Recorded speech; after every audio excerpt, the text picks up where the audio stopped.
আমাদের নতুন বাসায় আজ প্রথম দিনে আর সেই রাতের ডিনারে কি রয়েছে চলো সেটা তোমাদের সাথে শেয়ার করি। প্রথমে আমি এখান থেকে 1 চামচের মতন সাদা পোলাও ভাত নিয়ে নিব। রাতের জন্য পোলাও রান্না করেছিলাম, এই যে ওর পরিমাণ মতন আমি এখান থেকে পোলাও নিয়ে নিয়েছি। এখন দাঁড়াও, সালাডটা এখানে রাখি। পোলাওর সাথে আমি করেছিলাম রোস্ট। হ্যাঁ, রোস্টটা থেকে একটা হচ্ছে রানের পিস নিয়ে নিই। রোস্টটা রান্না করেছিলাম, এটা মিষ্টি, এখানে মিষ্টির জন্য চিনিও দেওয়া হয়েছে। যাই হোক, রোস্টটা আমিও এখনও খাইনি, আরশি আব্বু তো কাজে। এখন সবার প্রথমে আরশিকে খাওয়াবো, দেখি আরশি কতটুকু পছন্দ করে।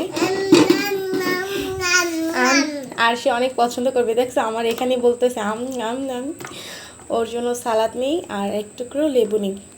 এই তো আরশি রাতের ডিনারের প্লেট রেডি, এখন রুমে নিয়ে যাব। যাও মা, ঘরে যাও, তোমার জন্য রাতের ডিনার রেডি। রুমে যাও, আসো, এই রুমে আসো। এই তো আমাদের বেডরুমে নিয়ে আসলাম।